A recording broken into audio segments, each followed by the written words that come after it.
Esa vieja no come con nosotros. Ponla en otra mesa. Esas palabras, esas 12 palabras que mi yerno dijo en voz alta frente a 17 personas un domingo al mediodía. Y lo que él no sabía, lo que ninguno de ellos sabía, es que yo llevaba 9 semanas cargando un sobre en mi bolsa. Un sobre que no había abierto. Un sobre que esa misma tarde cambiaría todo. En 22 días, mi hija recibiría la noticia más inesperada de su vida. Y la familia ya no sería la misma. No me humillé. No les di la satisfacción de ver mi cara temblar. Soy Patricia Morales. 61 años. Sé leer contratos. Sé leer personas. Y sé, mejor que nadie, el valor exacto de lo que alguien puede perder cuando no ha leído la letra pequeña. Tomé mi plato con ambas manos, caminé al rincón más alejado del salón, me senté sola frente a una ventana y comí. Despacio, con la espalda recta, mientras ellos me miraban desde la mesa grande. En 22 días entenderían por qué no me quiebra tan fácilmente. Pero para que entiendas cómo llegué a ese rincón ese domingo, necesitas saber lo que pasó antes. Mucho antes. Porque esta historia no empezó ese mediodía. Empezó hace mucho tiempo, en una cocina que olía a canela y a café de olla. En una casa que yo misma ayudé a construir con las manos y con los sueños que tenía cuando todavía creía que el amor de familia era incondicional. Era el 7 de enero, un domingo, las 12:47 de la tarde, cuando llegué al restaurante. Uno de esos lugares con manteles blancos y copas de cristal y meseros de camisa negra que te preguntan si deseas agua mineral o natural con una sonrisa entrenada. Mi hija Valeria había elegido ese restaurante. Dijo que era especial. Dijo que queríamos celebrar juntos, como familia. Hacía calor ese día, un calor húmedo que se te pega a la ropa.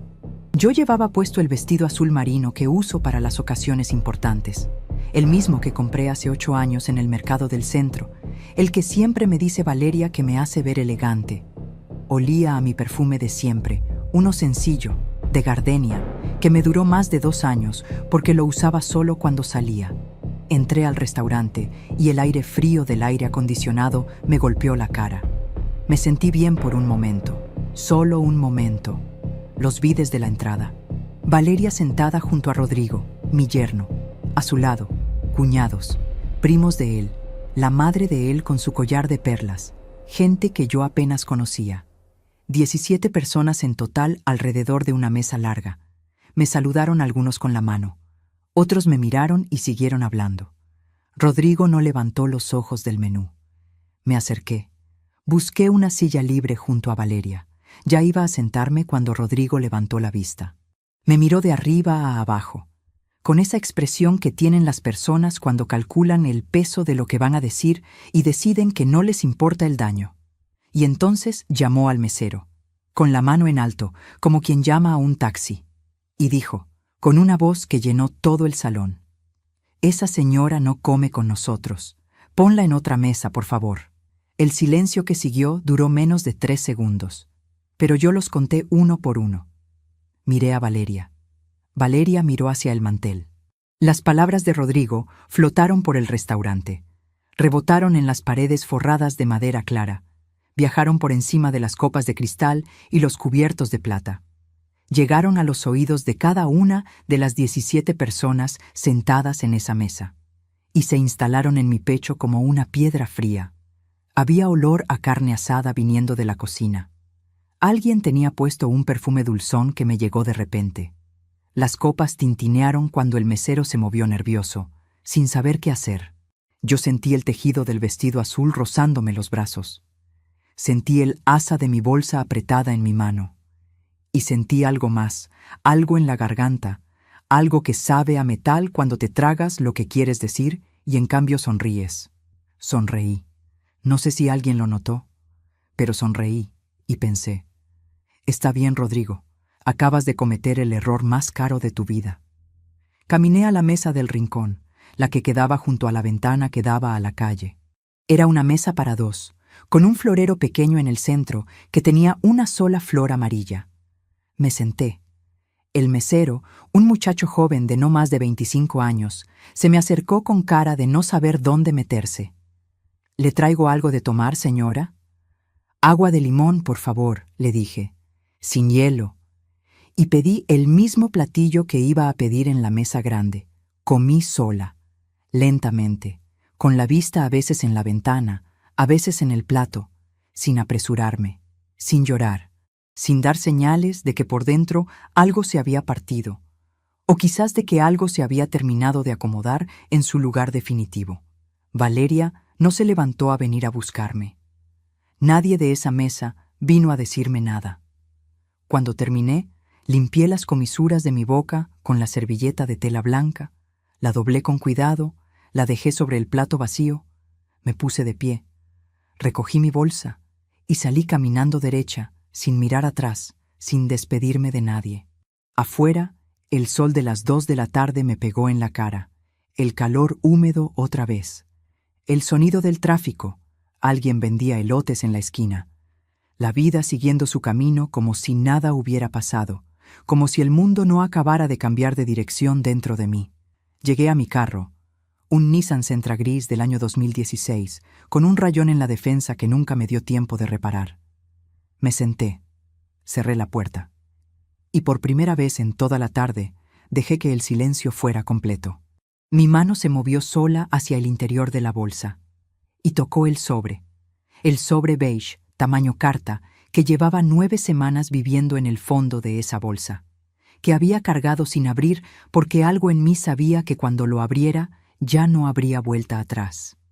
Lo había guardado desde el 1 de noviembre, el día que llegó por mensajería a mi departamento, con mi nombre escrito a mano con una letra que yo reconocía perfectamente, pero que no esperaba volver a ver nunca. Respiré profundo. Lo saqué. Lo sostuve entre mis dedos. Sentí el papel ligeramente grueso. Ese papel de notaría que tiene un peso diferente, un peso que no es solo físico. Y por primera vez en 9 semanas, lo abrí. Pero antes de contarte lo que decía ese sobre, necesitas entender algo. Necesitas saber quién es Patricia Morales antes de ese domingo. ¿Quién era yo antes de Rodrigo? Antes de ese restaurante. Antes de ese rincón junto a la ventana con la flor amarilla. Porque la historia de ese sobre empezó mucho antes. Empezó con una promesa que hice un día que llovía. Y con una hija que una vez me miró con unos ojos que eran todo el amor del mundo. Esa historia. Esa es la que necesitas escuchar primero. Pero antes de continuar, si aún no te has suscrito al canal, este es el momento. Y deja tu comentario ahí abajo diciéndome, ¿alguna vez sentiste que la persona que más amas te dio la espalda justo cuando más la necesitabas? Escríbelo. Porque cuando termines de escuchar lo que pasó esas semanas, vas a querer contarlo. Valeria nació un 14 de septiembre a las 6:23 de la mañana. Llovía. Una lluvia fina y constante que golpeaba los cristales del hospital como si el cielo también quisiera estar presente. La enfermera me la puso en los brazos y yo sentí un peso tan pequeño, tan perfecto, que no supe si reír o quedarme quieta para no romper el momento.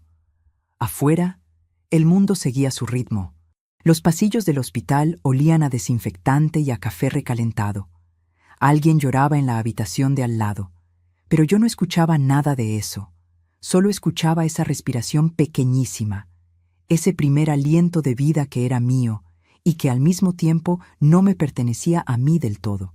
Tenía el pelo negro, muy negro, pegado a la cabeza, y unos ojos que todavía no veían bien, pero que buscaban algo. Me buscaban a mí. Y yo, sin saber exactamente por qué, le hice una promesa que nunca dije en voz alta. Siempre voy a estar aquí. No como una frase, como una decisión. Eso fue hace 34 años. Y durante 34 años yo construí mi vida alrededor de esa mirada. Su papá, Miguel, era hombre de trabajo y pocas palabras. Bueno, en el fondo, aunque no siempre lo supiera mostrar. Teníamos un departamento pequeño en la colonia Narvarte, 2 recámaras, una cocina que olía permanentemente a frijoles y a cilantro, y una mesa donde hacíamos todo: comer, estudiar, pagar cuentas, discutir, reconciliarnos. A veces Miguel llegaba cansado y comía sin hablar. A veces yo me enojaba por eso, pero nunca dudé de que nos amaba. El amor en esa casa no se decía mucho. Se veía en otras cosas, en el abrigo que me tendía antes de salir en invierno, en la forma en que revisaba la tarea de Valeria, aunque al día siguiente madrugara a las 5. Yo trabajaba en una empresa inmobiliaria. Empecé como asistente administrativa a los 22 años, clasificando archivos y atendiendo el teléfono. Para cuando Valeria cumplió 10 años, yo ya manejaba contratos de arrendamiento y coordinaba cierres de venta. No es que fuera famosa ni rica, pero sabía lo que hacía. Y lo hacía bien. Miguel murió cuando Valeria tenía 16 años. Un infarto. Rápido, sin aviso, un martes por la noche mientras veíamos las noticias. No hubo tiempo de llamar a nadie. No hubo tiempo de decir nada. Solo el sonido del noticiario de fondo, y de repente un silencio que llenó toda la casa y que ya nunca se fue del todo. Y de un día para otro, éramos dos. Le di todo a Valeria después de eso. Le di todo lo que Miguel ya no podría darle y todo lo que yo tenía. Le pagué la universidad. Le ayudé con el departamento cuando se fue a vivir sola a los 23. Le presté dinero que nunca mencioné porque no quería que sintiera el peso de la deuda. Fui a cada graduación, a cada mudanza, a cada momento donde alguien necesitaba ayuda para cargar cajas o firmar papeles o simplemente estar. Recuerdo una madrugada. Ella tenía 25 años.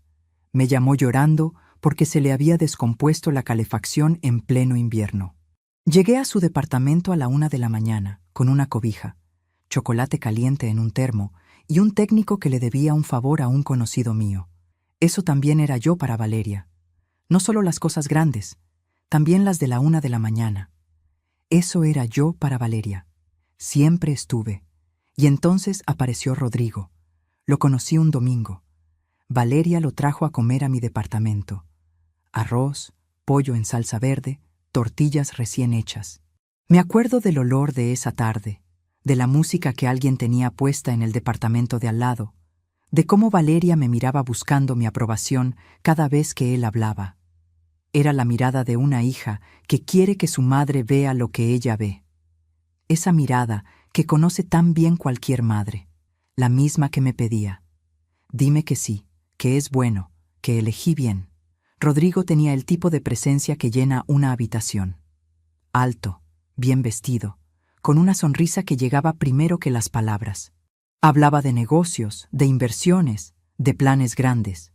Tenía una forma de inclinarse ligeramente hacia adelante cuando contaba algo, como si lo que decía fuera un secreto valioso que solo compartía con personas especiales.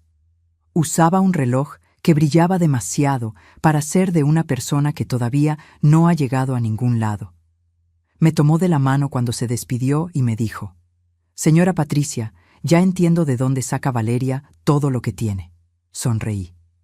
Qué tonta fui al sonreír, porque lo que yo no sabía en ese momento, lo que tardaría en comprender, es que Rodrigo tenía una habilidad muy particular, la de identificar exactamente lo que cada persona necesita escuchar, y decírselo en el momento preciso.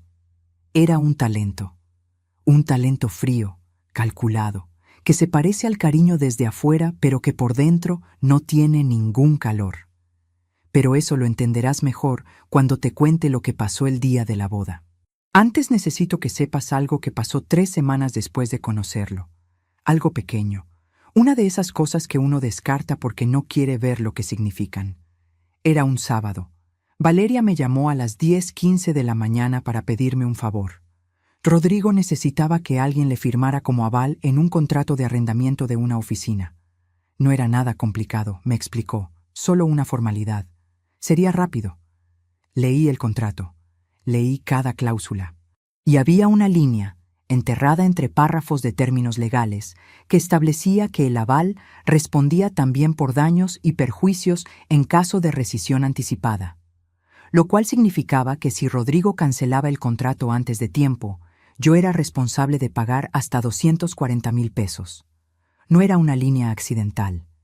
Era exactamente el tipo de cláusula que se pone cuando se espera que la otra persona no la lea. Se lo señalé a Valeria. Ella suspiró. «Mamá, no seas así. Es solo un papel. Rodrigo no va a cancelar nada. No firmé. Esa noche, Valeria no me llamó. Al día siguiente tampoco. Pasaron 4 días sin que me contestara los mensajes. Cuando por fin habló conmigo, fue para decirme que Rodrigo se había sentido muy ofendido, que yo había desconfiado de él, que eso era muy doloroso para los dos. Le pedí disculpas. Qué error tan grande pedirle disculpas, porque eso que pasó ese sábado era la primera señal. Y yo la dejé pasar como dejan pasar el agua entre los dedos, sin intentar retenerla, diciéndome que no importaba, que era poca cosa, que el amor de mi hija valía más que cualquier precaución, que yo era la adulta, que yo debía ceder. ¿Cuántas veces nos decimos eso? ¿Cuántas veces confundimos la generosidad con la rendición? Guardé el contrato ese día. No sé por qué lo guardé. Supongo que hay algo en uno que sabe, antes de que la mente lo entienda, que ciertas cosas merecen quedar registradas. Lo puse en una carpeta verde que tenía en el cajón de mi escritorio. Era la primera hoja de lo que con el tiempo se convertiría en algo mucho más grande, pero eso todavía no lo sabía. La boda fue el 23 de junio, 2 años después de esa primera comida. Una ceremonia en un jardín con luces de colores y música en vivo, y un pastel de 4 pisos. Rodrigo la pagó con un préstamo que nunca terminé de entender bien de dónde salió. Valeria estaba radiante. Llevaba un vestido largo de encaje marfil que yo la había ayudado a elegir en una tienda del centro, un sábado de febrero lluvioso, tomando café en vasos de unicel mientras esperábamos turno. Yo la vi caminar hacia el altar y sentí ese nudo en la garganta que tienen las madres cuando saben que un capítulo se cierra y otro empieza, y no siempre saben si llorar de alegría o de algo que todavía no tiene nombre. En la recepción, Rodrigo me buscó para el brindis. Me puso una mano en el hombro y dijo frente a todos: «Gracias, suegra, usted es la madre que nunca tuve». Y levantó su copa. Todos aplaudieron. Yo también alcé la mía. Pero ¿sabes qué fue lo que sentí en ese momento? Algo raro. Algo que no pude nombrar esa noche, pero que con el tiempo aprendí a reconocer. La sensación de que alguien acaba de decirte exactamente lo que necesitas escuchar, y que eso, precisamente eso, debería ponerte en alerta. Pasaron los primeros 2 años bien. O eso creí yo. Valeria y Rodrigo vivían en un departamento en la colonia del Valle. Amplio, bien ubicado, con una cocina nueva de mármol blanco y electrodomésticos de acero inoxidable que brillaban como si nunca se usaran. Yo iba los domingos a comer. Llevaba algo siempre, un postre, frutas, a veces masa para hacer tamales juntos. Y entonces, sin que yo me diera cuenta de exactamente cuándo empezó, algo fue cambiando. Primero fueron los domingos. Rodrigo empezó a llegar tarde, o a no llegar, o a estar de mal humor cuando llegaba. Valeria explicaba: «Es que el trabajo está muy pesado». Y yo asentía, porque ¿qué más iba a hacer? Después fueron los mensajes. Valeria tardaba más en contestarme. Horas, a veces un día entero. Cuando le preguntaba si todo estaba bien, respondía: «Sí, mamá, solo estoy ocupada». Siempre ocupada. ¿Con qué? Yo no sabía. Pero aprendí que hay preguntas que una madre deja de hacer no porque no quiera saber, sino porque le da miedo la respuesta. Y yo le creía, porque una madre quiere creer. Lo que yo no sabía entonces, lo que descubriría mucho después, es que esos silencios de Valeria no eran solo ocupación, eran decisiones, decisiones que alguien más estaba tomando por ella, y que tenían todo que ver con ese sobre que abrí en el carro el 7 de enero. Pero eso todavía falta. Todavía faltan 22 días para que Valeria despierte esa mañana y reciba la noticia que lo cambiará todo. Primero, necesitas saber qué pasó el Día de las Madres del año pasado. Porque ese fue el día en que yo empecé a ver con claridad. El día en que dejé de decirme que todo estaba bien. El día que guardo en la memoria como el momento exacto en que algo en mí se terminó de endurecer. Ese día, Rodrigo mostró por primera vez quién era de verdad, y Valeria eligió no verlo. El Día de las Madres del año pasado, el 10 de mayo, amaneció con un sol radiante. Era un martes. Yo me levanté temprano, como siempre, a las 6:15 de la mañana. Me preparé mi café, de esos que uno hace despacio, con cuidado, como si el ritual mismo pudiera protegerte de lo que viene. Puse un poco de música en la radio, de esa que me recuerda a mi mamá. Boleros viejos, voces que ya no están, canciones que huelen a otra época. Me senté en la cocina con mi taza entre las manos y miré por la ventana. El sol entraba tibio por el cristal. Era un día bonito, de esos que parecen una promesa. Esperaba la llamada de Valeria. La esperaba con esa mezcla de emoción y nostalgia que tienen estos días, esa mezcla que ningún año desaparece del todo, aunque los años pasen y una ya no sea tan joven para creer en los días perfectos. A las 8:00 de la mañana, mi teléfono seguía en silencio. A las 9:00 también. Me levanté a calentar el café. Lo miré un momento antes de beberlo. A veces uno hace esas cosas. Mirar el café, mirar por la ventana, mirar el teléfono, como si mirar pudiera hacer que las cosas pasaran. A las 10:30 decidí llamarla yo. Sonó 3 veces, 4, 5, y se fue al buzón de voz. Le dejé un mensaje. Hola, mi amor. Solo quería saludarte. Espero que tengas un lindo día. Te quiero mucho. Colgué. Puse el teléfono boca arriba sobre la mesa para ver la pantalla si encendía. Y esperé. Esperé toda la mañana. A las 12:00 de la tarde recibí un mensaje de texto de Valeria. No era una llamada, era un mensaje. Decía: Feliz día, mamá. Rodrigo y yo estamos en un brunch con su familia. Te llamo más tarde. Un brunch. Con su familia. Lo leí 2 veces. 3. Como si en la tercera lectura el significado pudiera cambiar. Y yo, sola en mi departamento, con el café frío y la música que ya no me sonaba a nada. La misma canción que antes me había recordado a mi mamá, ahora solo me hacía sentir el silencio más grande. Ese día sentí un frío en el estómago que no tenía nada que ver con el clima. Un frío que me decía que algo no estaba bien, que algo se había roto, no de golpe, sino de esa manera lenta y silenciosa en que se rompen las cosas que más nos cuestan reconocer. Pero me dije a mí misma, es el primer año que está casada. Es normal que quiera pasar tiempo con la familia de su esposo. Qué tonta fui al justificarla, porque lo que yo no sabía entonces, lo que descubriría por casualidad 2 días después, es que ese brunch con su familia no era solo un brunch, era una celebración. Una celebración donde Rodrigo había anunciado una inversión importante, y donde todos, incluyendo a Valeria, brindaron con champaña. Y yo no estaba allí. No solo no estaba. Había sido deliberadamente excluida. Alguien tomó la decisión de no invitarme.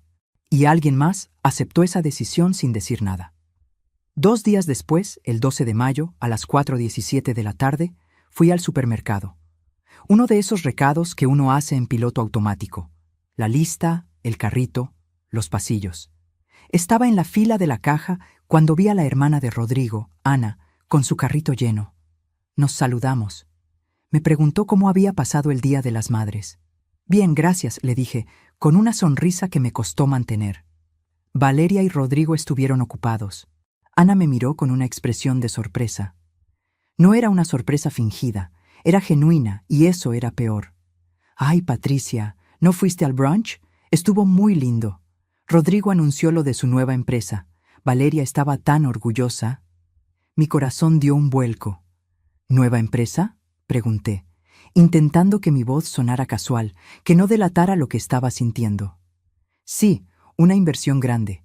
Dijo que por fin iba a tener la libertad financiera que siempre quiso. Brindaron por eso. Fue muy emotivo. Libertad financiera. Esas palabras resonaron en mi cabeza mientras pagaba mis compras. Libertad financiera. Mientras yo esperaba una llamada sentada en mi cocina con el café frío, ellos brindaban por la libertad. La libertad de Rodrigo. Y la de Valeria, supongo. Una libertad que, ya lo iría comprendiendo, tenía mi nombre escrito en algún lugar de la letra pequeña. Esa noche no pude dormir. Me levanté a las 3:42 de la madrugada. Fui a la cocina, me preparé un té de manzanilla. Me senté en la mesa y miré por la ventana. La calle estaba oscura y silenciosa. Ese silencio pesado de las madrugadas entre semana que hace que los pensamientos suenen más fuerte. Y yo sentí una soledad que me caló hasta los huesos. No la soledad de estar sola en casa, la otra, la que duele más, la de sentirte invisible para las personas que elegiste amar. ¿Cómo era posible que mi hija no me hubiera dicho nada de la nueva empresa de su esposo? ¿Cómo era posible que me hubiera mentido sobre el brunch? Y sobre todo, ¿cómo era posible que en el Día de las Madres, el único mensaje que recibí de ella fuera un texto de 4 líneas entre un platillo de brunch y una copa de champaña? Fue en ese momento, en la oscuridad de mi cocina, que decidí que no podía seguir ignorando las señales, que no podía seguir justificando lo injustificable, que cada vez que yo buscaba una excusa para Valeria, le estaba dando a Rodrigo un permiso que él no merecía. Al día siguiente, el 13 de mayo, a las 9:00 de la mañana, llamé a Valeria. «Hola, mamá», dijo, con una voz que sonaba un poco forzada. El tono de quien ya sabe que viene algo incómodo. «Valeria, ¿por qué no me dijiste lo de la nueva empresa de Rodrigo?» Hubo un silencio largo. «Ay, mamá, no es nada importante, son cosas de negocios. Rodrigo no quería preocuparte». ¿Preocuparme? ¿O que supiera que me habías mentido sobre el Día de las Madres? Otro silencio. Más largo esta vez. «Mamá, por favor, no empieces. Rodrigo es mi esposo, yo lo apoyo en todo. Incluso si eso significa dejar a tu madre sola en el Día de las Madres». «No es así, mamá. Tú siempre exageras». Y colgó. Esa fue la primera vez que Valeria me colgó el teléfono. Me quedé mirando la pantalla apagada. Unos segundos, 10, 20. Sentí un ardor en los ojos, pero no lloré. No allí, no en ese momento. Me tragué las lágrimas con esa disciplina que una aprende cuando ha cargado sola por mucho tiempo, porque sabía que llorar no iba a cambiar nada, que llorar no iba a hacer que Valeria entendiera. Las lágrimas son para uno mismo, la acción para todo lo demás. Lo que sí hice fue tomar mi agenda y anoté la fecha, 13 de mayo, y la hora, 9:00 de la mañana, y la frase de Valeria: «Tú siempre exageras». No sabía para qué me serviría esa información, pero la guardé. Como había guardado el contrato de arrendamiento, como había guardado la sensación de que algo no estaba bien. Guardé esas palabras, porque las palabras que duelen también son pruebas. Pruebas de quién eligió hacerte daño y cuándo. Porque a veces confiamos demasiado en quienes no lo merecen. ¿Tú también has sido decepcionado por alguien que amabas? Comparte tu historia en los comentarios. Quiero leerte y saber que no estoy sola en esto. Los meses siguientes fueron una sucesión de pequeñas humillaciones. Rodrigo empezó a hacer comentarios sobre mi edad. «Ay, suegra, ya no está para esos trotes». O «Debería descansar más, ya trabajó mucho en su vida». Lo decía con una sonrisa, pero sus ojos no sonreían. Nunca sonreían. Era ese tipo de crueldad que se disfraza de broma, la que hace reír a los demás y solo tú sabes que te está lastimando. Valeria, por su parte, se fue alejando. Las llamadas se hicieron más esporádicas. Las visitas, casi inexistentes. Cuando yo iba a su departamento, Rodrigo siempre encontraba una excusa para irse. «Tengo una reunión importante», o «necesito ir al gimnasio». Cualquier pretexto era bueno mientras sirviera para hacerme sentir que interrumpía algo. Una vez, un sábado por la tarde, a las 5:00, fui a su departamento sin avisar. Quería llevarles un pastel que había hecho. Un pastel de 3 leches, de esos que Valeria pidió en cada cumpleaños desde que tenía 8 años. Toqué la puerta. Valeria abrió. Tenía el pelo revuelto y los ojos un poco rojos. No pregunté por qué. Sonreí. «Mamá, ¿qué haces aquí?» «Les traje un pastel», le dije, extendiéndole la caja. Rodrigo apareció detrás de ella. Llevaba una camiseta de tirantes y el pelo mojado. Me miró con una expresión de fastidio que no se molestó en disimular. «¿No te dijimos que avisaras antes de venir, suegra?» «Solo quería traerles un pastel», repetí, sintiendo cómo el calor subía por mi cuello, esa señal del cuerpo que uno aprende a reconocer y a esconder. Pues ya estamos por salir, dijo Rodrigo. Tenemos una cena importante. Y me cerraron la puerta en la cara. No completamente, pero lo suficiente para que yo entendiera el mensaje. Caminé de regreso a mi carro con el pastel en las manos. El sol ya se estaba poniendo. Las luces de la calle empezaban a encenderse. Los vecinos del edificio de enfrente reían en su balcón. La vida normal de un sábado cualquiera.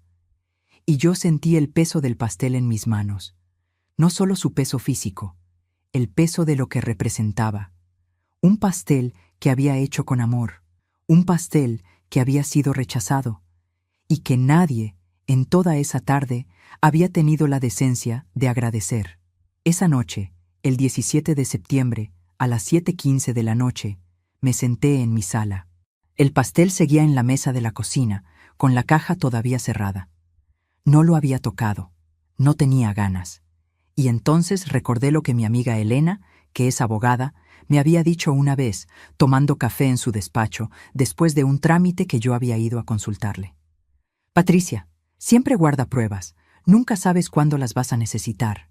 En ese momento, aquella frase me había parecido el consejo de alguien que trabaja con conflictos todo el día y ya ve pleitos en todas partes. Esa noche, sentada sola con ese pastel sin abrir, entendí que Elena tenía razón. Me levanté. Fui a la cocina. Saqué mi teléfono. Le tomé una foto al pastel intacto, con la caja todavía cerrada, y le tomé una foto a la hora en mi reloj. No sabía para qué me serviría esa foto, pero la guardé, en una carpeta que creé en mi teléfono, una carpeta que se llamaba Recuerdos, porque para eso sirven los recuerdos que duelen, para que no se pueda negar que existieron.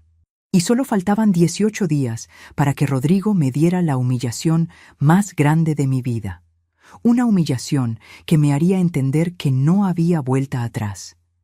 Pero antes de contarte eso, necesitas saber qué pasó con mi departamento. Porque esa es otra parte de la historia que Rodrigo y Valeria no querían que nadie supiera. Mi departamento. Ese lugar que había sido mi refugio, mi hogar. El espacio donde había criado a Valeria y donde había llorado la muerte de Miguel. Era un departamento modesto, pero lleno de recuerdos. Cada mueble, cada cuadro, cada libro tenía una historia.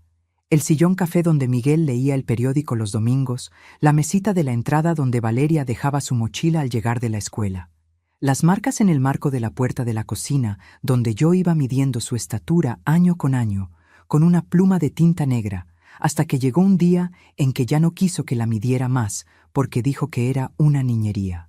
Ese departamento no era solo paredes, era todo lo que yo había construido. Era la prueba de que habíamos existido como familia. Era el único lugar en el mundo donde yo sabía exactamente quién era. Un día, Valeria me llamó. Era un jueves, el 2 de noviembre, a las 10:00 de la mañana. Su voz sonaba diferente, apurada. Como cuando uno llama con una decisión ya tomada y solo necesita que la otra persona la confirme. Mamá, Rodrigo y yo estamos pensando en comprar una casa más grande. Necesitamos espacio para los niños, ya sabes. Yo no sabía. No sabía que estaban pensando en tener hijos. Nadie me había dicho nada. Me enteré de los planes de mi hija como me había enterado de tantas otras cosas en el último año. De improviso, sin tiempo para reaccionar, sin haber sido consultada. ¿Niños?, pregunté, sintiendo un pequeño pinchazo en el pecho. Sí, mamá, ya es hora. Pero para eso necesitamos vender tu departamento. El silencio que siguió fue tan espeso que pude sentirlo. Un silencio que ocupó cada rincón de la cocina, que se metió por las ventanas y se quedó flotando entre los muebles de siempre. ¿Vender mi departamento? Sí, mamá. Mira, la idea es que tú te vengas a vivir con nosotros. Así nos ayudas con los niños y el dinero de tu departamento nos serviría para el enganche de la casa nueva. Sería un ganar-ganar. Un ganar-ganar. Esas palabras que Rodrigo usaba tan a menudo que ya las reconocía aunque él no estuviera en la llamada. Siempre significaban que él ganaba y yo perdía. Le dije que necesitaba pensarlo. Valeria insistió. Mamá, es lo mejor para todos. Vas a estar con nosotros, con tus nietos. ¿No quieres eso? Claro que quería eso. Quería estar con mis nietos, quería estar con mi hija, quería sentirme parte de algo. Quería que la distancia que se había ido abriendo entre nosotras volviera a cerrarse. Y uno, cuando quiere creer, encuentra razones para creer, aunque las razones no sean suficientes. Aunque en el fondo algo le diga que está cometiendo un error. Y esa fue mi falla trágica. Mi amor ciego, mi miedo a la soledad. Acepté. Qué error tan grande aceptar. Porque lo que yo no sabía entonces, lo que descubriría mucho después, es que Rodrigo ya había puesto el ojo en un terreno en las afueras de la ciudad. Un terreno que costaba mucho más de lo que valía mi departamento. Y que el dinero de mi venta no sería para un enganche. Sería para cubrir una deuda que él ya tenía. Una deuda que no era nueva. Una deuda que venía cargando desde antes de que yo apareciera en su ecuación como solución. El proceso de venta fue rápido. Demasiado rápido. Rodrigo se encargó de todo. Encontró al comprador, negoció el precio, se ocupó de los papeles. Yo solo tuve que firmar. No me preguntaron qué precio quería. No me dejaron elegir al comprador. Me presentaron todo listo, como si mi única función fuera estampar mi nombre donde me indicaran. Firmé el 26 de noviembre a las 13:00 de la tarde, en la notaría. Sentí un escalofrío en la espalda cuando puse mi nombre en el documento, como si estuviera firmando algo más que la venta de un departamento, como si estuviera firmando mi propia sentencia. El notario me dijo algo sobre los plazos de entrega. Yo asentí. No retuve nada. Solo sentí el bolígrafo entre mis dedos y el peso de lo que no podía deshacerse. Me mudé con ellos el 15 de diciembre. Llegué con 2 maletas y 3 cajas. Mis cosas, mis recuerdos, todo lo que me quedaba de mi vida anterior. Dejé el sillón café porque no cabía. Dejé la mesita de la entrada porque Valeria dijo que ya tenían una igual. Dejé el marco de la puerta con las marcas de estatura. Ese no podía llevármelo. Y por alguna razón fue lo que más me dolió dejar. Su casa era grande, demasiado grande. 4 recámaras, 3 baños, un jardín enorme con alberca. Una casa que gritaba dinero por cada rincón, pero que se sentía vacía de otra manera que el dinero no puede llenar. Rodrigo había insistido en que me quedara en la recámara de invitados, la que estaba al fondo, con vista al jardín. Así tienes tu privacidad, suegra, me dijo. Privacidad. Lo que yo no sabía entonces, lo que tardaría en entender, es que esa recámara al fondo era también la más alejada, la más aislada. Desde allí no se escuchaba la conversación en la sala. No se escuchaba la cocina. Era el cuarto perfecto para alguien a quien quieres tener en casa sin que realmente forme parte de ella. Los primeros días fueron extraños. Valeria intentaba ser amable. Me preguntaba cómo estaba, si necesitaba algo. Pero sus ojos siempre estaban en otra parte. En Rodrigo, en el teléfono, en la televisión. Había en su amabilidad algo ensayado, algo que sonaba a culpa disfrazada de cortesía. Rodrigo, por su parte, se comportaba como si yo no existiera. Pasaba por mi lado sin saludar. Comía en la mesa sin dirigirme la palabra. Si yo intentaba hablarle, me respondía con monosílabos o con un ajá que me hacía sentir invisible. No era un trato hostil. Era algo peor. Era indiferencia total. La clase de indiferencia que dice, sin decirlo, que tu presencia no importa. Pero la humillación más grande llegó el 24 de diciembre. Nochebuena. Yo había pasado todo el día cocinando. Pavo, relleno, ensalada de manzana, romeritos. Todo lo que a Valeria le gustaba. Todo lo que habíamos comido en casa de mis padres cuando ella era niña. Cocinar me llevó 8 horas. 8 horas de pie, con la música del radio de fondo, pensando que quizás esa cena podía ser el principio de algo diferente. Que quizás en Navidad la gente recuerda lo que importa. A las 8:00 de la noche, la mesa estaba puesta, impecable. Con los manteles que yo había planchado esa misma mañana, la vajilla que había sacado del armario, las copas que había pulido una por una. Hasta puse una velita en el centro, una sola velita blanca. Rodrigo entró a la cocina, me miró y dijo, con una sonrisa que no llegó a sus ojos: «Suegra, ¿qué hace? Vamos a cenar en casa de mis padres. ¿No le dijimos?» No, no me había dicho. Valeria apareció detrás de él. Me miró con una expresión de culpa, pero no dijo nada. Se puso el abrigo y recogió su bolsa. No dijo nada. Los vi irse. Los vi subirse a su camioneta de lujo, una Mercedes-Benz GLE Coupé, color negro brillante, que Rodrigo había comprado hacía un mes. Costó más de 1.000.000 de pesos. Yo había comido frijoles refritos para ahorrar. Él comía en restaurantes de 2.000 pesos por plato. Yo había vendido el único patrimonio que tenía. Él se compraba camionetas de lujo y celebraba Nochebuena con champaña en casa de sus padres. Los vi alejarse en la oscuridad de la noche y me quedé sola en la cocina, con la mesa puesta, con la vela encendida, con la comida que había preparado con tanto amor, con 12 sillas vacías. 12. Las conté. No sé por qué las conté. Tal vez porque cuando uno está solo, necesita poner número a las cosas para que sean reales. No lloré, no en ese momento. Sentí una frialdad que me recorrió el cuerpo. Una frialdad que no tenía nada que ver con la temperatura de la casa. Una frialdad que me hizo sentir peligrosa. Una frialdad que se parece mucho a la claridad. Simplemente miré la mesa, miré el pavo, miré las 12 sillas vacías y apagué la velita. Y dije, en voz baja, tan baja que apenas pude escucharme: «Está bien, que disfruten su cena, porque esta Nochebuena, Rodrigo, es la última que vas a celebrar con tanta tranquilidad». Mi voz era tan calmada que hasta a mí me asustó. Esa noche, el 24 de diciembre, a las 9:30 de la noche, mientras ellos cenaban con la familia de Rodrigo, yo me senté en mi recámara. La recámara del fondo, la del jardín, la del silencio. Saqué mi teléfono y le tomé una foto a la mesa puesta, al pavo, a las sillas vacías, a la velita apagada, y luego abrí la carpeta de recuerdos en mi teléfono y guardé la foto.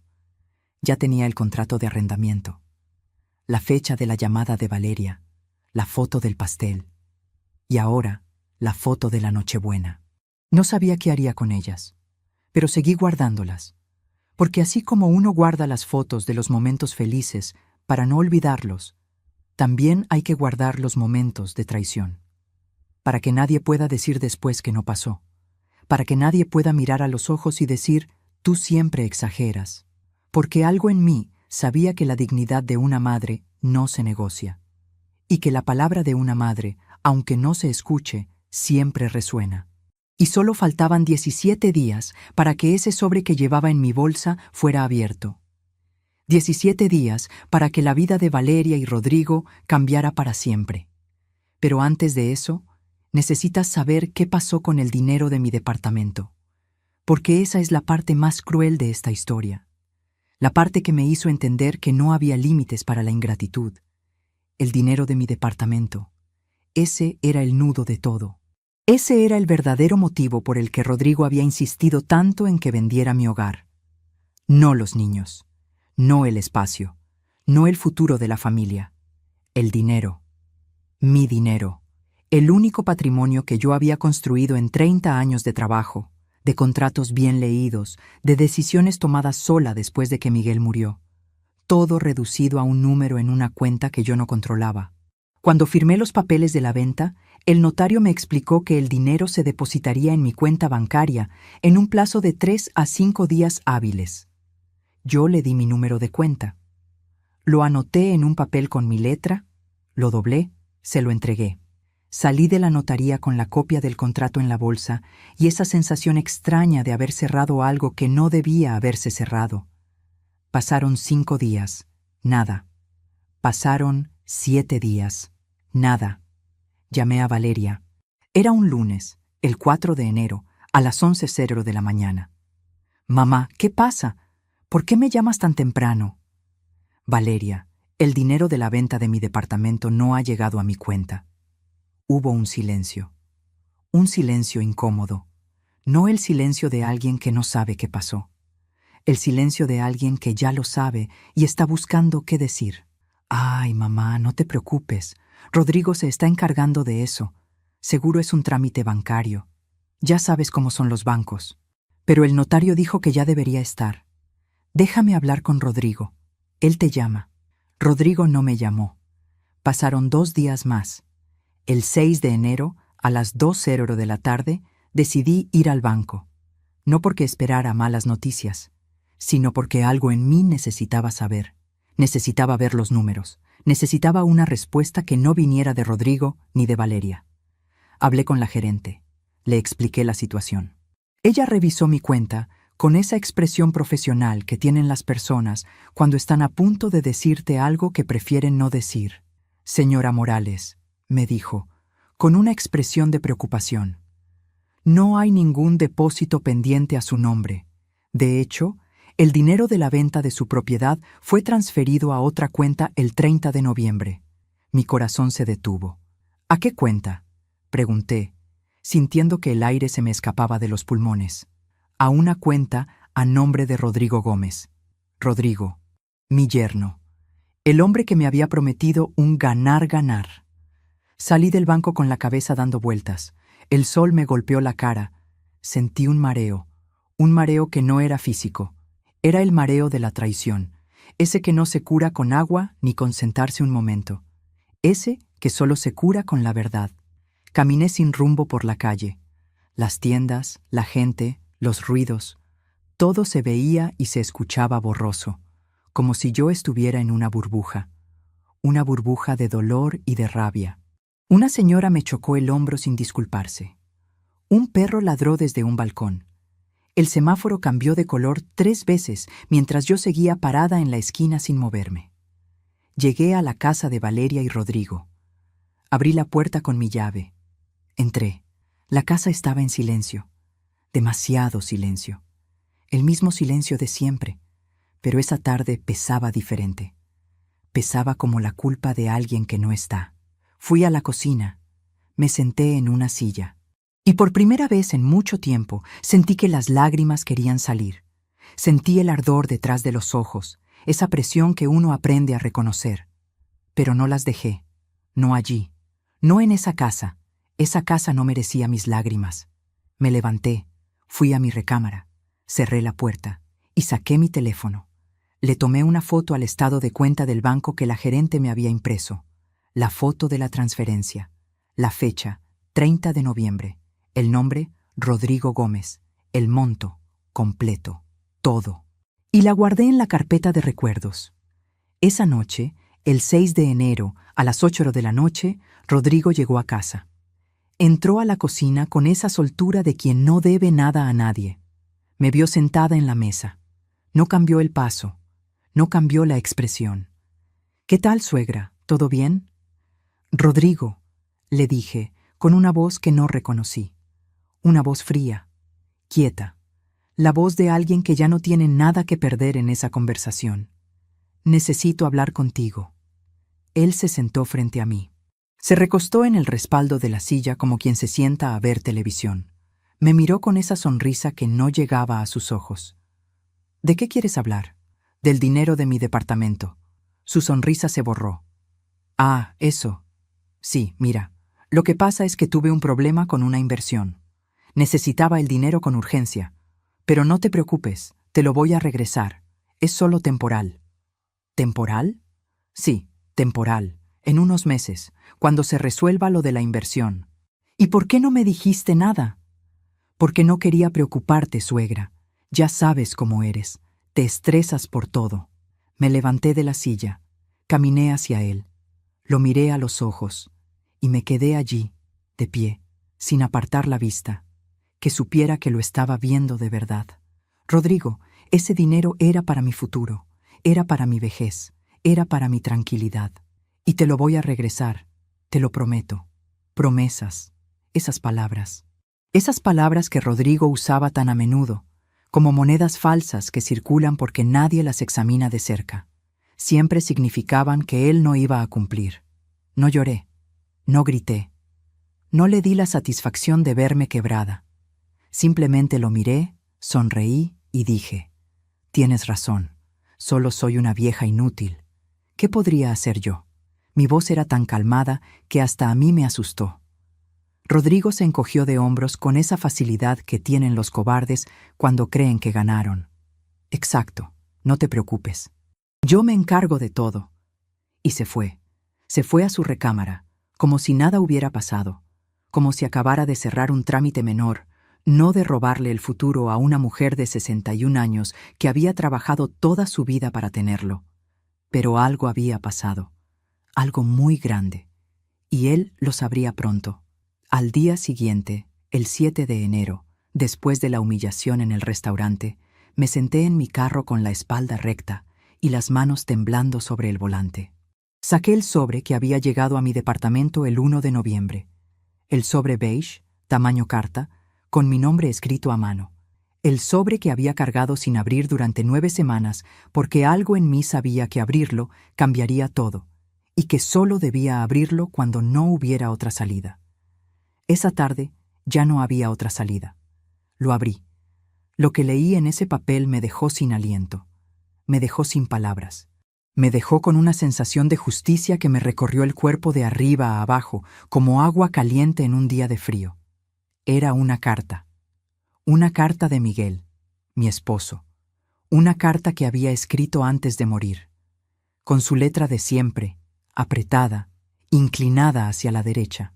Una carta que me había dejado con un abogado, con instrucciones precisas de que me fuera entregada solo si yo me encontraba en una situación de desamparo económico o emocional. Miguel, que era hombre de pocas palabras, había pensado en todo. Había pensado en mí cuando ya no pudiera estar. Y en esa carta, Miguel me revelaba un secreto que había guardado durante años, un secreto que cambiaría todo. Pero antes de contarte lo que decía esa carta, necesito que sepas algo. Necesito que sepas que en ese momento, en ese carro, la tarde del 7 de marzo, yo tomé una decisión que no tenía vuelta atrás. Una de esas decisiones que uno toma en silencio, sin testigos, y que de todas formas pesan más que cualquier otra. Decidí que no iba a permitir que Rodrigo se saliera con la suya. Decidí que no iba a permitir que mi hija me diera la espalda. Decidí que iba a luchar por mi dignidad, por mi dinero, por mi futuro, por todo lo que me había costado construir durante décadas de trabajo, de sacrificio, de amor que no siempre fue correspondido, no con gritos, no con escándalos, con lo único que Rodrigo nunca calculó que yo tendría: pruebas, tiempo y la claridad de quien ya no tiene nada que perder. Y solo faltaban 22 días para que Valeria recibiera la noticia más inesperada de su vida. 22 días para que la familia ya no fuera la misma. Mientras te cuento todo esto, me pregunto desde dónde podrías estar escuchándome. Escribe el nombre de tu ciudad en los comentarios. Me encantaría saber hasta dónde están llegando mis palabras. La carta de Miguel. El papel que había guardado durante semanas, sin saber que contenía la llave para mi libertad. La abrí con manos temblorosas. El sobre había vivido en el fondo de mi bolsa todo ese tiempo, viajando conmigo al supermercado, a la notaría, al banco, a la mesa donde Rodrigo me dijo que era solo una vieja inútil, y yo lo cargaba sin abrirlo, como si una parte de mí supiera que ese papel era un arma, y que las armas solo se sacan cuando no queda otro camino. El papel olía a viejo, a guardado, a un tiempo que ya no existía, a los cajones de Miguel, a esa mezcla de madera y tabaco que tenía a su lado del cuarto, la letra de Miguel, esa letra que yo conocía también, cada trazo, cada curva, esa inclinación hacia la derecha que tenía cuando escribía con cuidado. Era como si él estuviera hablándome desde el más allá, como si hubiera calculado exactamente el momento en que yo necesitaría escucharlo. Y lo que leí me dejó helada. Miguel había sido un hombre precavido, un hombre que pensaba en el futuro, un hombre que, a pesar de sus pocas palabras y su forma callada de querer, siempre me había amado de una manera que yo tardaría años en comprender del todo. El amor de Miguel no se decía, se construía, se guardaba, se dejaba listo para cuando hiciera falta. En la carta me revelaba que, sin que yo lo supiera, había invertido una parte de sus ahorros en un fondo de inversión de alto rendimiento. Un fondo que había crecido exponencialmente a lo largo de los años, silenciosamente, mientras nosotros vivíamos nuestra vida sin saber que existía. Un fondo que, a la fecha de su muerte, valía una fortuna. Y lo más importante, ese fondo estaba a mi nombre. Solo a mi nombre, con una cláusula que establecía que, en caso de su fallecimiento, yo sería la única beneficiaria, sin excepciones, sin condiciones. Y que, si yo me encontraba en una situación de vulnerabilidad, el abogado que custodiaba la carta debía informarme de la existencia de ese dinero. Miguel lo había pensado todo, hasta lo que yo no pude ver venir. El monto. El monto era lo que me dejó sin aliento. No eran unos cuantos pesos, no eran unos cuantos miles, eran 5 millones de pesos. 5 millones de pesos que Rodrigo no sabía que existían. 5 millones de pesos que Valeria no sabía que existían. 5 millones de pesos que no habían aparecido en ningún contrato, en ninguna conversación, en ninguno de los cálculos que Rodrigo había hecho cuando decidió que yo era una pieza fácil de mover. 5 millones de pesos que cambiarían todo. Solté la carta sobre la cama. Me quedé mirándola un momento, y entonces sentí algo que no esperaba sentir. Quise hablar con Miguel.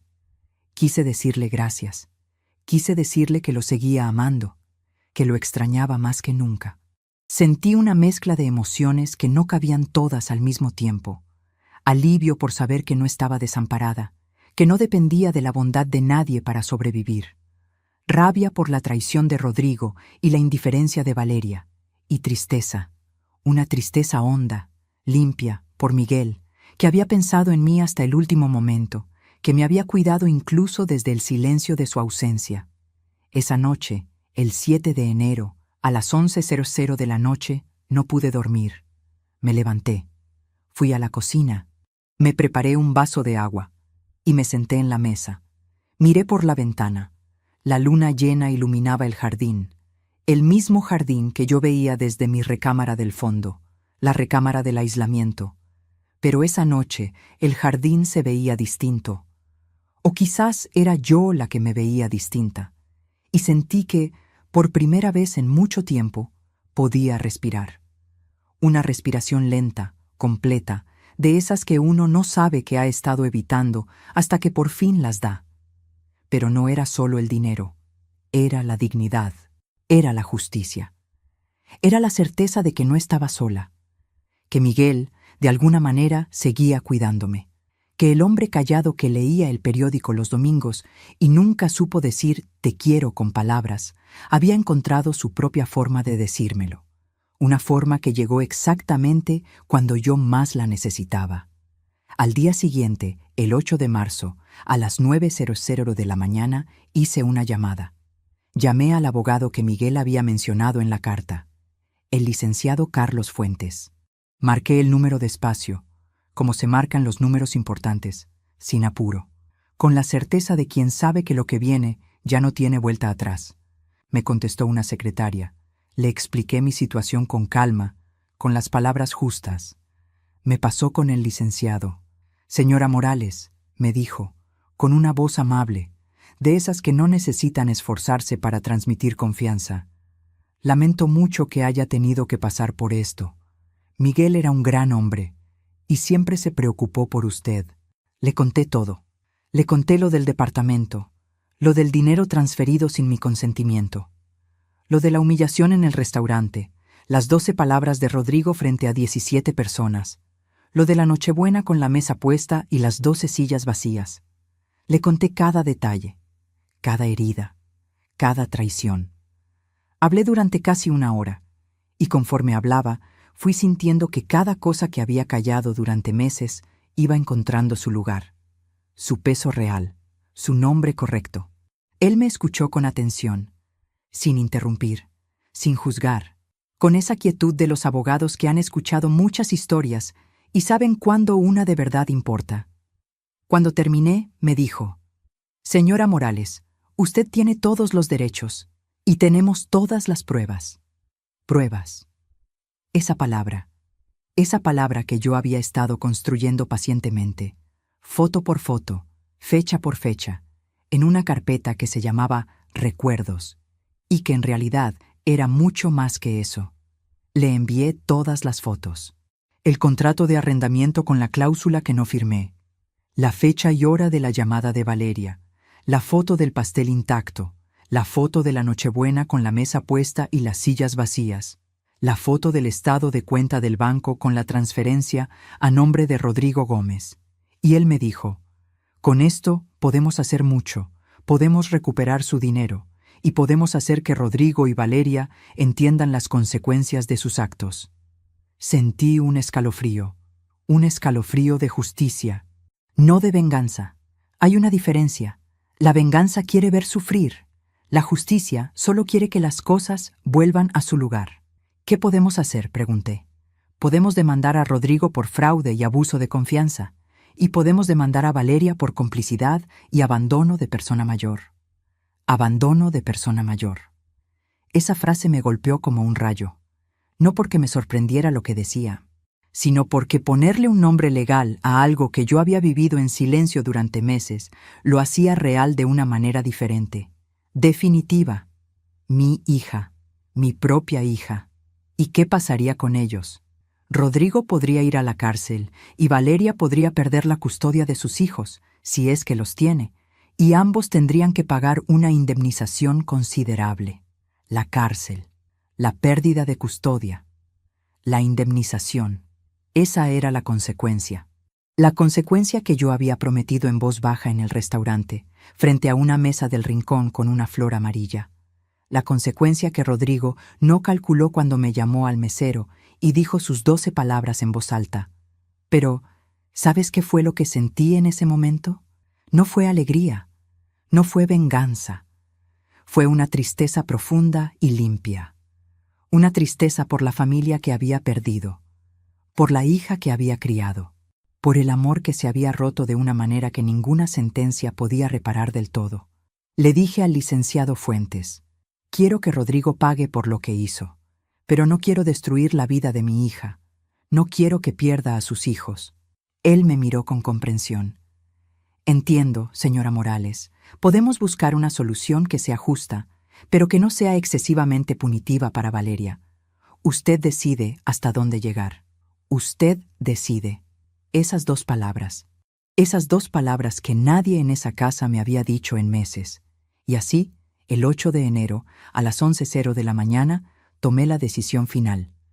Decidí que iba a luchar por mi dignidad, por mi dinero, por mi futuro, pero que lo haría con la cabeza fría, con la justicia en la mano, y con el corazón de una madre que, a pesar de todo, a pesar de las sillas vacías y las puertas cerradas y los mensajes sin contestar, seguía amando a su hija, porque eso no se quita, aunque duela, aunque no lo merezcan.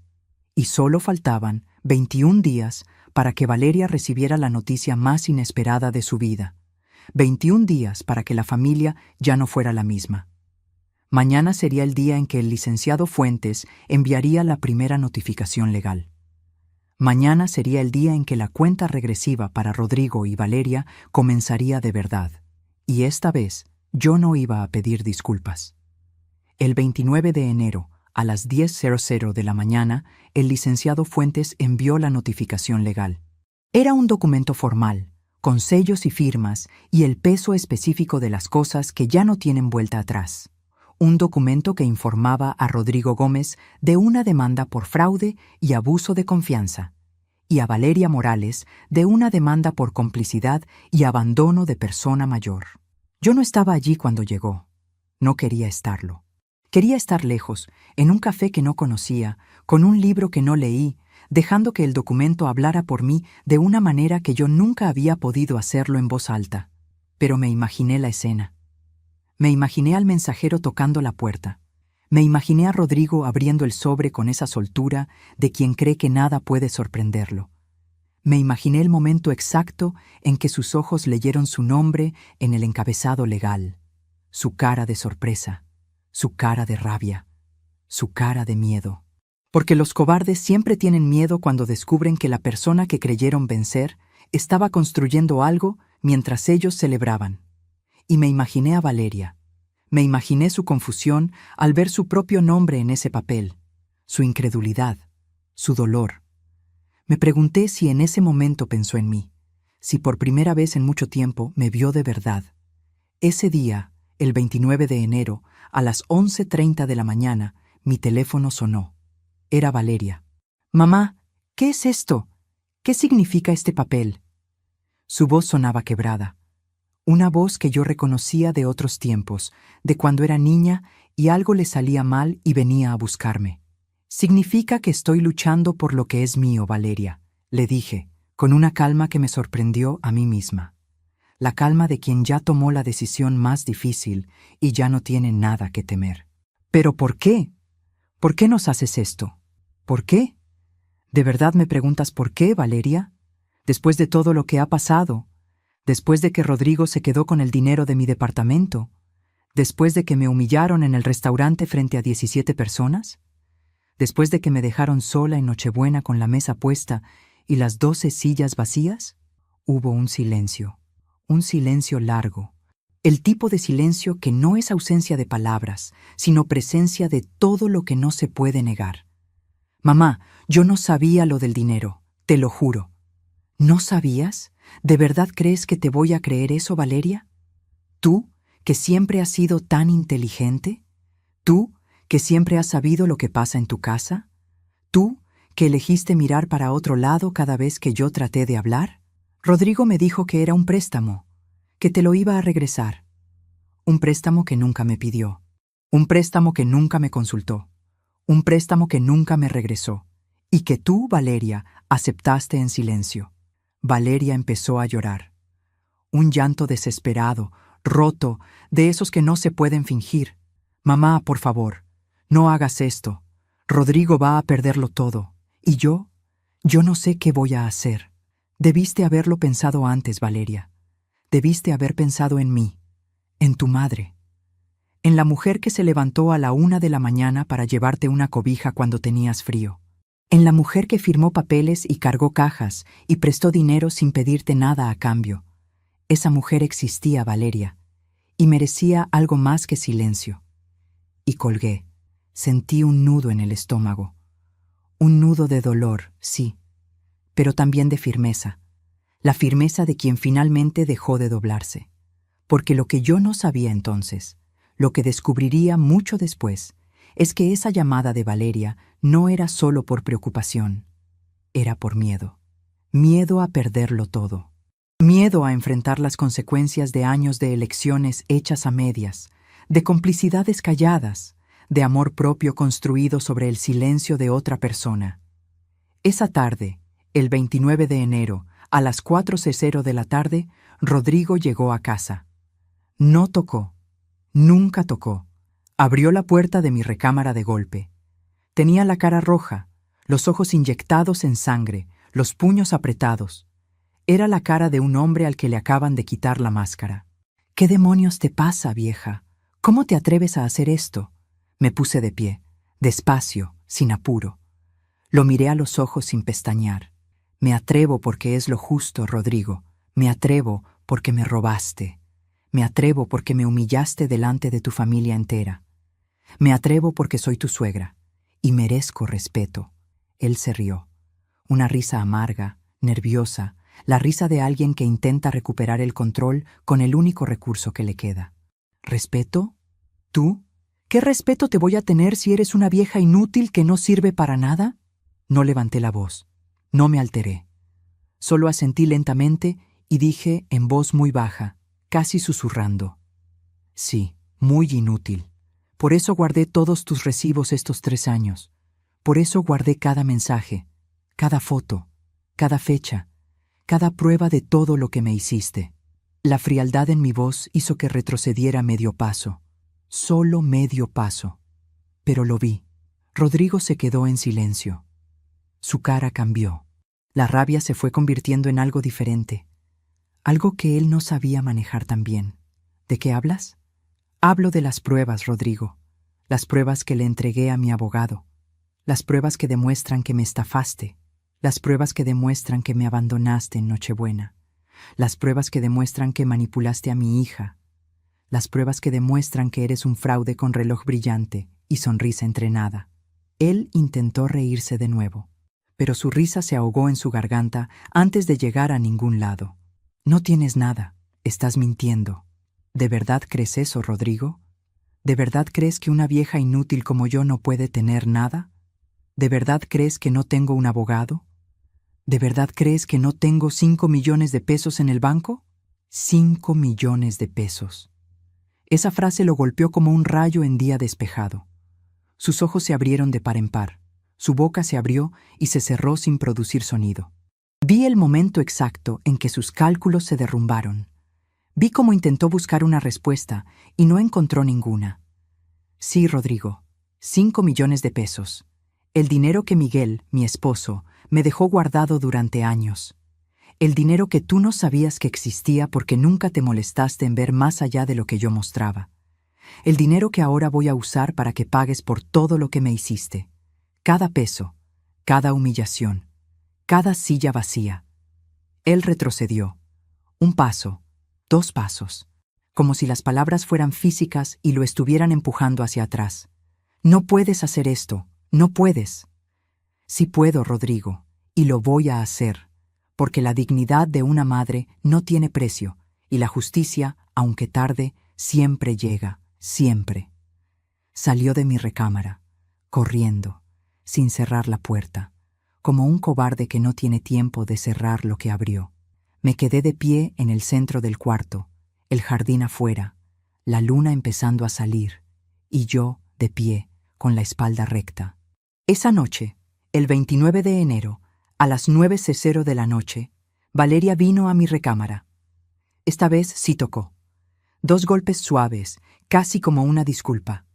Tenía los ojos hinchados de tanto llorar, el pelo sin peinar, la cara de alguien que lleva horas desmoronándose y no sabe cómo detenerse. Mamá, por favor. Rodrigo me acaba de contar lo del dinero y lo de la demanda. Por favor, no lo hagas, no nos hagas esto. Valeria, yo te di todo. Te di mi vida entera. Te di mi amor. Te di mi dinero. Te di mi hogar. Te di noches de 1 de la mañana y cobijas y tamales y papeles firmados. ¿Y qué me diste tú a cambio? Indiferencia, abandono y complicidad con un hombre que me robó mientras yo dormía bajo su techo. Ella se arrodilló frente a mí. Me tomó las manos con las 2 suyas, como cuando era niña y pedía perdón por algo que había roto, solo que esta vez lo que estaba roto era más difícil de reparar. Mamá, te juro que no sabía, te juro que Rodrigo me manipuló, te juro que te amo. Si me amaras, Valeria, no habrías permitido que esto pasara. Si me amaras, habrías estado a mi lado cuando Rodrigo dijo que yo no comía con ustedes. Si me amaras, habrías bajado del carro esa Nochebuena y me habrías dicho que no. Si me amaras, habrías elegido defenderme aunque eso fuera difícil. Ella bajó la cabeza. Sus lágrimas cayeron sobre mis manos. Las sentí cálidas. Las dejé caer. ¿Qué quieres que haga, mamá? Dime. Lo que sea. La miré un momento. A mi hija. A la niña del pelo negro pegado a la cabeza que me buscaba con los ojos recién nacidos. Y sentí todo al mismo tiempo. El amor que nunca se va y el dolor que tampoco. Quiero justicia, Valeria. Quiero que Rodrigo pague por lo que hizo. Y quiero que tú entiendas, de una vez y para siempre, que el amor de una madre no es un cheque en blanco, que tiene límites y que traspasarlos tiene consecuencias. Y solo faltaban 14 días para que la vida de Valeria y Rodrigo cambiara para siempre. 14 días para que el clímax de esta historia se desatara. 14 días para que todo lo que yo había callado, guardado, fotografiado y archivado se convirtiera en la única voz que importaba. Los siguientes 14 días fueron un infierno. Para ellos. Para mí, fueron una cuenta regresiva. Rodrigo intentó todo. Me suplicó con una humildad que nunca había mostrado antes y que por eso mismo sonaba falsa. Me amenazó. Me ofreció regresarme el dinero de mi departamento, con intereses. Me dijo que me compraría un departamento nuevo, más grande, más bonito. Me dijo que me daría todo lo que quisiera. Todo, menos lo único que ya no podía devolverme, el tiempo. Pero yo ya no le creía. Ya no le creía ni una palabra. Valeria, por su parte, se debatía entre la lealtad a su esposo y el amor a su madre. Me llamaba. Me enviaba mensajes. Me pedía que reconsiderara. Me decía que Rodrigo estaba arrepentido, que había aprendido la lección. Su voz en esos mensajes sonaba a una persona que está tratando de convencerse a sí misma de lo que dice. Pero yo sabía que no era así. Sabía que Rodrigo solo tenía miedo. Miedo a perderlo todo. Miedo a enfrentar las consecuencias de sus actos. El arrepentimiento verdadero no necesita que nadie lo convenza de ser real. El licenciado Fuentes me mantuvo informada de cada paso. Rodrigo había intentado negociar. Había intentado desestimar la demanda. Había intentado sobornar a testigos. Pero el licenciado tenía todo bajo control. Tenía las pruebas. Tenía la ley de su lado. Y yo tenía la dignidad. El 11 de febrero, a las 10:00 de la mañana, recibí una llamada del licenciado Fuentes. Señora Morales, tenemos una audiencia preliminar mañana, a las 9:00 de la mañana, en el juzgado de lo familiar. Mañana. El día había llegado. El día que yo había prometido en voz baja en el restaurante, frente a una mesa del rincón con una flor amarilla. El día que cambiaría todo. Sentí un escalofrío de anticipación. Esa noche, el 11 de febrero, no pude dormir. Me levanté a las 3:00 de la madrugada. Fui a la cocina. Me preparé un té de manzanilla. Y me senté en la mesa. Miré por la ventana. La calle estaba oscura y silenciosa. Con ese silencio de febrero que huele a algo que está a punto de terminar. Y yo sentí una calma extraña. Una calma que solo se siente antes de una tormenta. La calma de quien ya no tiene nada que esconder. Repasé todo en mi mente. Cada detalle, cada humillación, cada prueba, el contrato de arrendamiento, la llamada de Valeria, la foto del pastel, la foto de la Nochebuena, la foto del estado de cuenta del banco, la carta de Miguel.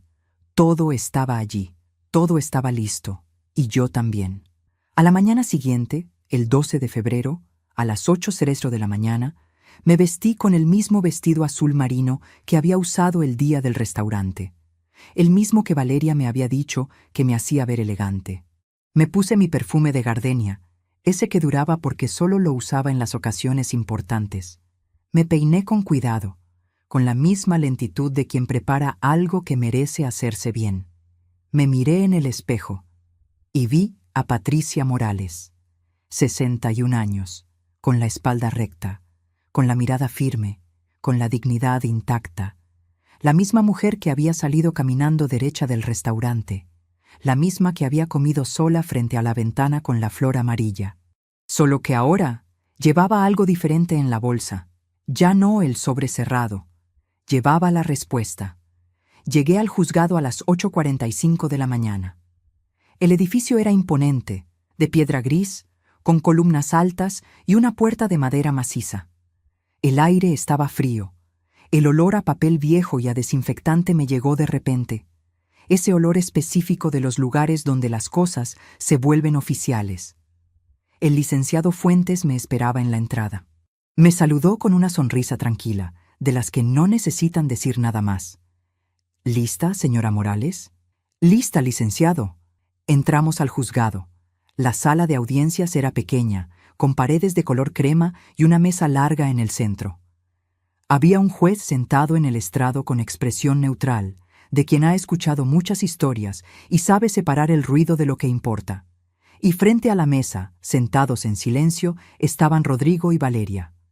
Rodrigo tenía la cara pálida, los ojos hundidos. Llevaba un traje oscuro que le quedaba grande, como si hubiera adelgazado en estos días o como si el traje fuera prestado, de alguien que creyó que nunca llegaría a necesitarlo. Parecía un hombre derrotado. Valeria tenía los ojos rojos, la mirada perdida. Llevaba un vestido sencillo, de color gris. Parecía una sombra de la mujer que yo había conocido. Mi hija, en una silla de juzgado, un 12 de febrero. Nos sentamos frente a ellos. El licenciado Fuentes a mi lado. El juez dio inicio a la audiencia. El licenciado Fuentes presentó el caso. Habló de fraude, de abuso de confianza, de abandono de persona mayor. Presentó las pruebas, una por una, cada foto, cada documento, cada testimonio, todo lo que yo había guardado en la carpeta de recuerdos, desfilando ante el juez con fecha, hora y nombre. Mientras el licenciado hablaba, yo miraba a Rodrigo. Su cara se contraía con cada revelación, como alguien que recibe un golpe y no puede esquivarlo. Sus manos temblaban, sus ojos se movían de un lado a otro, buscando una salida que ya no existía, y miraba a Valeria. Ella mantenía la cabeza baja, no me miraba. No miraba a Rodrigo, solo miraba el suelo, como si allí pudiera encontrar algo que le explicara cómo había llegado hasta ese punto. Cuando el licenciado Fuentes terminó, el abogado de Rodrigo tomó la palabra. Intentó desestimar las pruebas, intentó argumentar que todo era un malentendido, que Rodrigo era un hombre de bien, que yo era una vieja resentida que no entendía cómo funcionaban los negocios, pero el juez no le creyó. El juez miró a Rodrigo. Señor Gómez, las pruebas son contundentes. Usted se apropió indebidamente de 5 millones de pesos que le pertenecían a la señora Morales, y usted la humilló, la abandonó, la trató con desprecio en su propia casa. Rodrigo intentó hablar, pero el juez lo interrumpió. Y usted, señora Morales, dijo el juez mirando a Valeria, usted fue cómplice de su esposo. Usted permitió que su madre fuera maltratada. Usted la abandonó en un momento de vulnerabilidad, cuando una hija debería haber estado presente. Valeria levantó la cabeza. Sus ojos se encontraron con los míos, y en su mirada vi dolor, arrepentimiento, y una tristeza tan profunda que me recordó a la niña que lloraba a la 1 de la mañana, esperando que yo llegara con una cobija. En ese momento sentí que mi corazón se encogía. Todavía me pregunto si hice lo correcto. ¿Y tú? ¿Qué habrías hecho en mi lugar? Dime en los comentarios. De verdad quiero saber qué piensas. El juez dictó su sentencia. Rodrigo Gómez fue declarado culpable de fraude y abuso de confianza. Fue condenado a pagar una indemnización de 5 millones de pesos a Patricia Morales, más intereses y gastos legales. Y fue condenado a 3 años de prisión. 3 años de prisión. Rodrigo se puso de pie. Su cara era un grito mudo. Intentó protestar, pero los guardias lo detuvieron. Lo vi salir esposado por la puerta lateral y pensé en el reloj que brillaba demasiado el día que lo conocí. Y Valeria Morales fue declarada culpable de complicidad y abandono de persona mayor. Fue condenada a pagar una indemnización de 2 millones de pesos a Patricia Morales. Y fue condenada a asistir a terapia familiar y a realizar servicio comunitario en un asilo de ancianos. 2 millones de pesos. Terapia familiar. Servicio comunitario. Valeria se quedó en silencio. Las lágrimas corrían por su cara sin que ella hiciera ningún gesto por detenerlas. El juez terminó la audiencia. Me levanté. El licenciado Fuentes me puso una mano en el hombro. Lo logramos, señora Morales. Se hizo justicia. Yo asentí, sin triunfo en la voz, solo certeza. Caminé hacia Valeria. Me detuve frente a ella. Por un momento solo la miré. A mi hija, a la persona por quien yo había firmado papeles y cargado cajas y prestado dinero sin pedir nada. A la persona que había mirado el mantel el día que Rodrigo me mandó a otra mesa. Ella levantó la cabeza.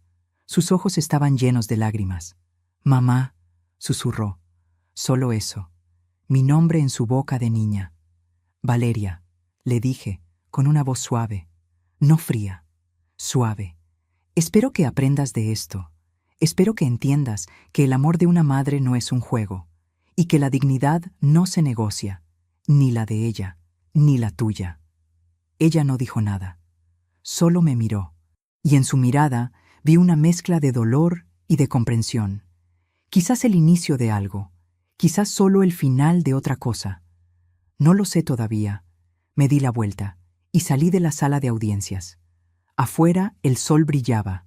El aire estaba fresco, ese aire limpio de primavera que se siente diferente al de adentro.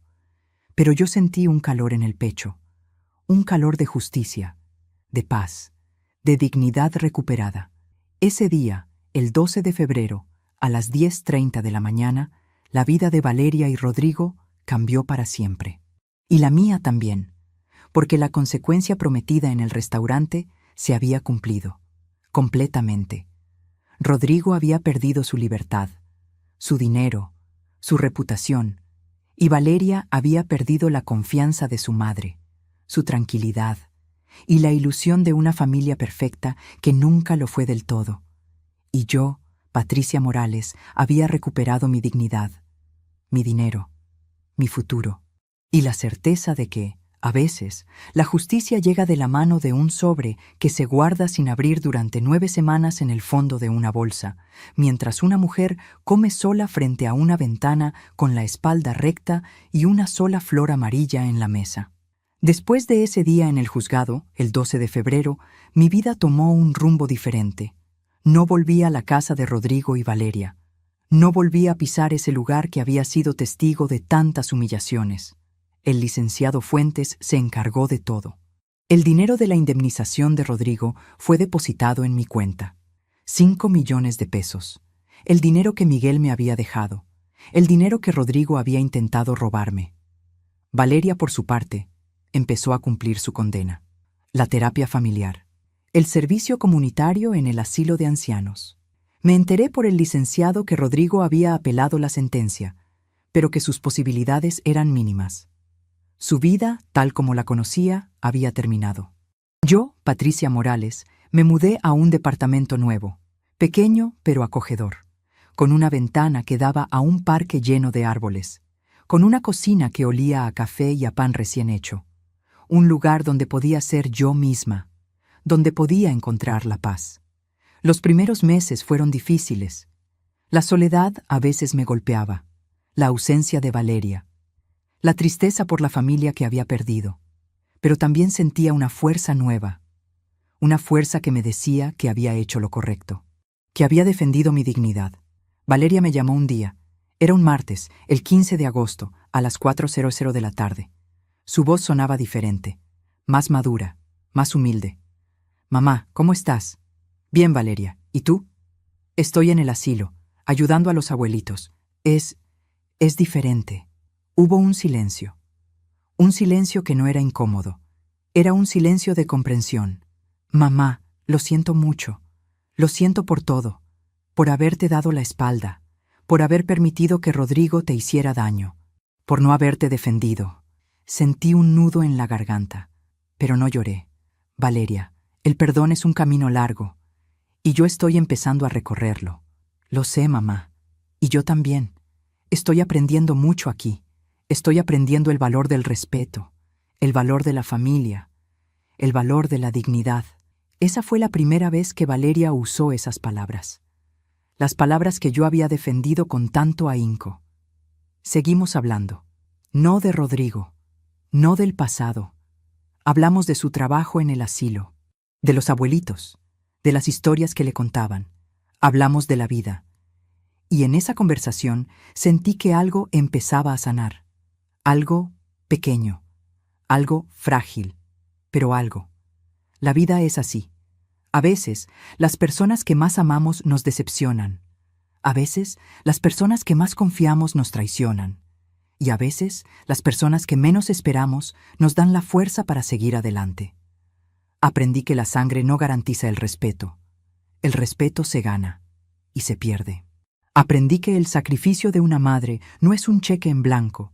Es un acto de amor que merece ser valorado, y que la dignidad, esa palabra tan grande, es el tesoro más valioso que tenemos. Y si mis nietos algún día ven esto, quiero que sepan, la familia no es solo un apellido. Es un compromiso, es un respeto, es un amor que se construye día a día, y que a veces hay que luchar por ella, incluso si eso significa luchar contra ella. Hoy, Patricia Morales, 61 años, sigo adelante, con mis recuerdos, con mis lecciones, con mi dignidad y con la certeza de que, a veces, la justicia llega de la mano de un sobre que se guarda sin abrir, un sobre que contiene no solo dinero, sino la verdad que, al final, siempre sale a la luz. Recuerdo ese domingo en el restaurante, ese mediodía, ese rincón junto a la ventana. Esa vieja no come con nosotros, ponla en otra mesa. Esas palabras, esas 12 palabras que mi yerno dijo en voz alta. Esas palabras que, al final, no me rompieron. Me hicieron más fuerte, me hicieron más sabia, me hicieron más yo, porque algunas palabras, una vez dichas, nunca se pueden borrar, ni con disculpas, ni con tiempo. Algunas puertas, una vez cerradas, se quedan cerradas para siempre. Pero otras se abren y te llevan a un lugar donde la paz, la dignidad y la verdadera familia te esperan.